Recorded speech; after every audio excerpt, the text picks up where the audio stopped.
reason for treason starts this evening. And this evening the odds ain't even. People praying to the gods, but the gods ain't even listening. Don't matter if you're Muslim, Hebrew. I'm Jake. I'm Tom. We are VIMTV, Velocities in Music, the best kept secret in music reviews. Rap music. It is a complex, just hugely prolific genre at this point. It's decades now. We've been listening to all sorts of hip-hop and rap, and where this genre has gone from its early days to where it is today is just, it's almost awe-inspiring to see how much progress as a genre it's made.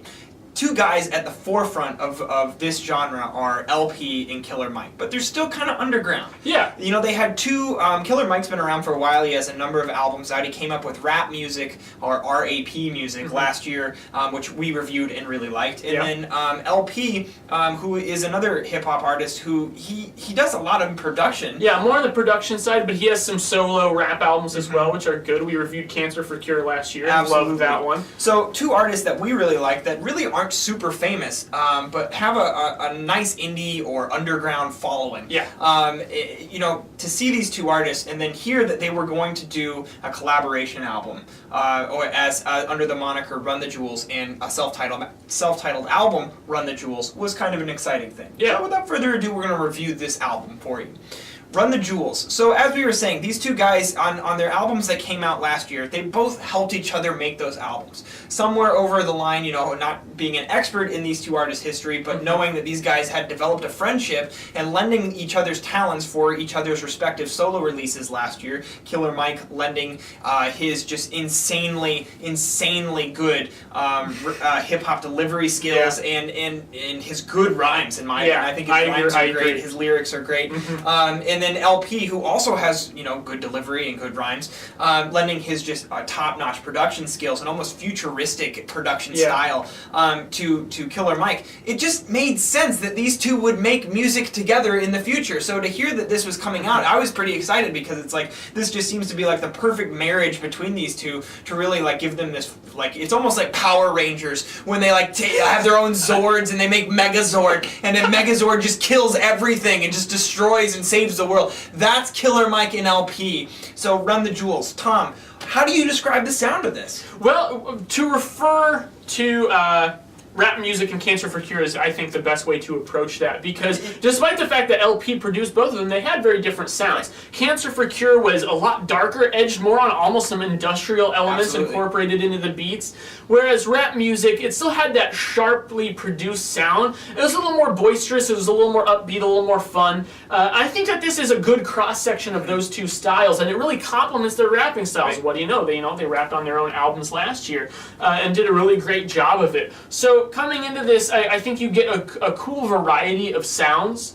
The beats, though, while I really like the beats, I really like the production, I think LP has a keen ear. Yeah, it's pretty much the same as you would expect from an LP album. Yeah. Other than he does a little bit more with choruses on this one. I would agree with that. You can definitely hear those chorus hooks differentiated a little bit more in there. But to me, I just couldn't take the focus off the rapping. Right. It's just it's top notch. Right. It's just great. The lyrics. A lot of the rhymes in there, the way they put them together, the points that they make. I think the delivery was just absolutely mind-blowing. And I honestly, completely agree. In all honesty, I'd say Killer Mike took a bigger role with the delivery than I feel like LP did. And I noticed that, and it kind of took me off guard, because I figured they'd balance the workload a little bit. But actually, you know, to think about it, they both made these albums last year, and then they put together this album, and it's only, you know, it's 33 minutes long. I'll get to that in a little bit, but like, obviously LP did all the beat construction, you know, you being, you know, making a musician yourself, you know how long the production process can be for that. Yeah, a lot of people think that artists like this just push a few buttons on a drum machine. Right. Not the case. Right. So I can see how the workload's balanced. It just seems like from like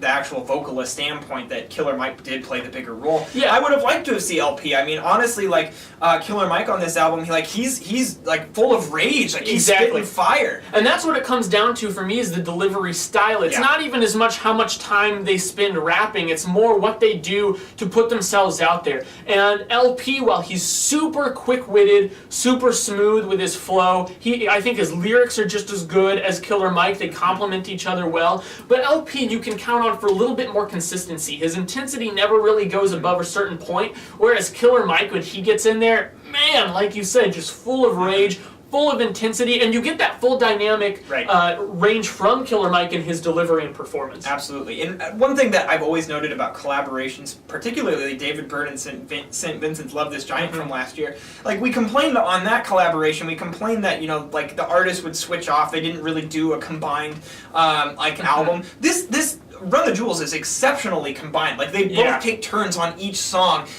presenting the idea. Now I feel like Killer Mike plays a bigger role in the vocals, but it still seems pretty balanced in like it's one idea that these guys work together on. So I felt like it was just like a perfect snug fit for them to just come together and be an artist of their own. So I'm really excited these guys are collaborating. I want to see more albums from them. So personally, I felt this album was just a bit too short, though. I can see what you mean. It's just under 33 minutes, and that's actually something that at first I really liked, because I hate these long, drawn-out rap albums with running times in the 70-minute range with 20-plus tracks, you know, 6 of which are skits that I don't care about. I don't like that format. I think it's dying out in the hip-hop genre, and I think people like LP and Killer Mike are taking it in a different direction. Kanye even did it with Yeezus. That was a shorter album, 10 tracks. The track lengths were a little bit longer than they are here, which is also a 10-track album. But the point is I think that rap is better in small doses where you can really make a point. That being said, I actually think that they undercut themselves a little bit. And that might have just been due to like production time, like how much time they had to get this out. That could be. I think that just knocking it up to even like 38 to 40 minutes, that's still not a long album, guys. No. And I think it would have given them a little bit more room to expand, because and album-wise it a bit more. Maybe. Yeah. I actually liked this album more at first. I didn't come down on it that much because I still really like it, but more just I was so impressed with the style and the substance at first. But as I kept listening to it, I found that there was a lot more similarities between the tracks, and I think that they maybe could have given themselves 1 or 2 more tracks to mix it up just a little bit more. But still, I think that for what this is, as one compact, cohesive statement, it's very strong in the hip-hop genre. Completely agree. And I think, simply put, these guys are just at the top of the genre right now. Like, best of class in all aspects of hip-hop and rap music. I feel like this is, like, if I had to just, like, my favorite rap musicians out there right now, it's these two guys are at the top, in my top 5. And I want to point out specifically track 5, Sea Legs, has to be one of the best rap tracks, hip-hop tracks I've ever heard. It's fantastic. One of my favorites, especially Killer Mike's verse, that second verse. Oh my God, he just nails it. I was blown away by that track. What would you give this album? I'm giving it an 85. Okay, slightly lower than you. I'm at 83, which averages out to 84 for Velocities in music. That is a mark of just a killer album from Killer Mike and LP.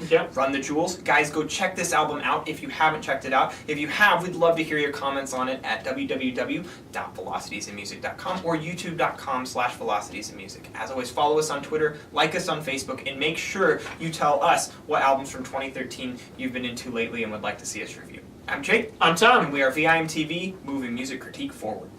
So inappropriate. Right behind your ears is a white look, ta-da, the sound of your hopelessness. I can feel it too from the ground rising up on us, right above the clouds.